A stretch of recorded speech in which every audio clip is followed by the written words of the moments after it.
Halo semuanya, kembali lagi bersama saya Dr. Cindy, owner dari Classroom Estetik Clinic di Bogor. Hari ini kita akan membahas soal filler. Oke, yuk kita mulai aja.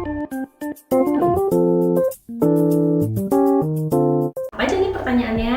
Oke, pertanyaannya boleh dijelasin nggak sih dok, apa sih filler itu? Oke, nah filler itu sebenarnya berasal dari kata bahasa Inggris fill atau mengisi. Jadi filler itu lebih merupakan treatment yang berfungsi untuk mengisi bagian wajah tertentu yang dirasa cekung atau turun, seperti itu. Nah, kalau manfaat dari filler itu apa dok? Oke, jadi untuk awal filler itu memang digunakan untuk mengisi bagian cekung seperti yang aku jelasin sebelumnya. Tapi aku mengembangkan filler menjadi lebih jauh lagi. Filler itu sekarang bisa digunakan untuk menarik kulit yang turun. Fungsinya mirip dengan tarik benang. Untuk pasien yang takut untuk melakukan tarik benang, maka kadang aku menawarkan filler sebagai alternatif treatmentnya. Nah, filler itu juga bisa dipakai sebagai skin booster, dalam arti membuat kulit menjadi lebih terhidrasi dan lebih kenyal. Tapi itu tergantung bahan dari filler yang digunakan,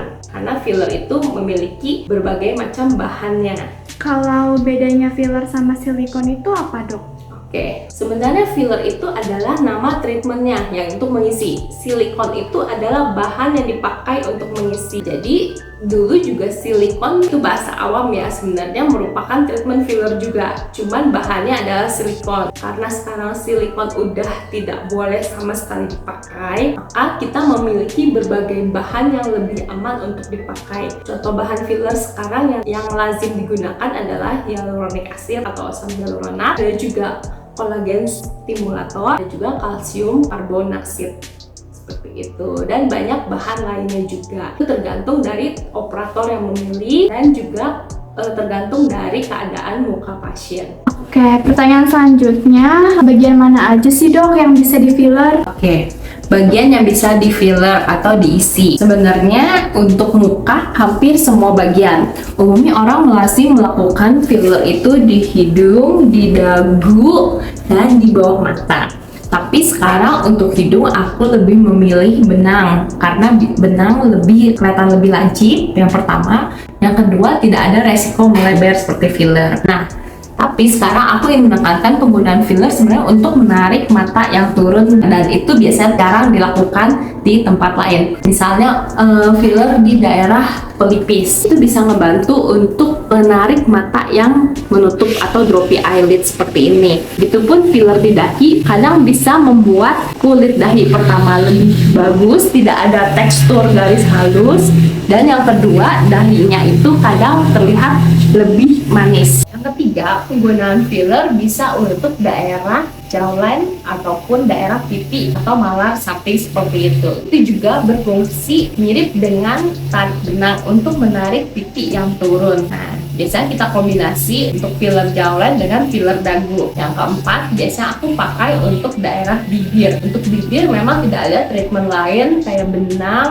itu tidak bisa untuk membuat bibirnya terlihat lebih merekah ataupun lebih bervolume. Dan selain membuat lebih bervolume, biasanya filler bibir itu akan membuat bibirnya menjadi lebih lembab kalau isi fillernya adalah asam hyaluronat, karena dia akan menarik cairan yang akan membuat bibirnya lebih terhidrasi.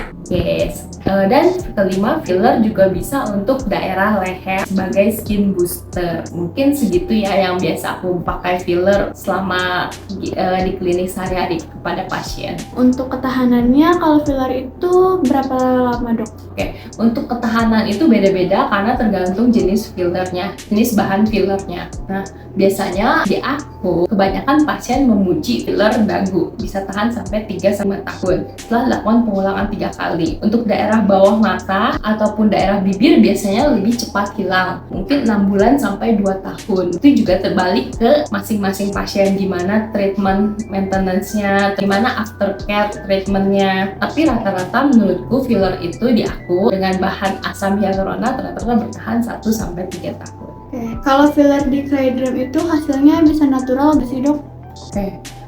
Untuk natural atau enggak, kita sebenarnya ada pengukuran yang disebut golden ratio. Jadi kita lebih melihat apakah filler itu bisa membantu muka pasien lebih proporsional. Kebanyakan memang di sini sekarang lagi tren namanya overfill syndrome. Dalam arti muka pasien menjadi lebih aneh karena mungkin dagunya jadi lancip banget itu, atau pipinya terlalu menggembung. Itu sudah menyalahi aturan golden ratio. Di Claydom kita sebisa mungkin berpatokan pada golden ratio, dalam arti membuat muka pasien menjadi lebih proporsional. Udah pasti kalau proporsional itu natural ya. Oke, mungkin segitu aja pertanyaan dari beberapa pasien. Terima kasih Dokter Cindy atas penjelasannya.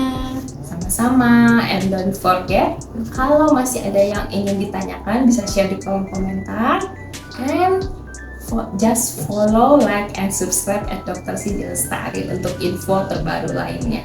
Have a nice day everyone.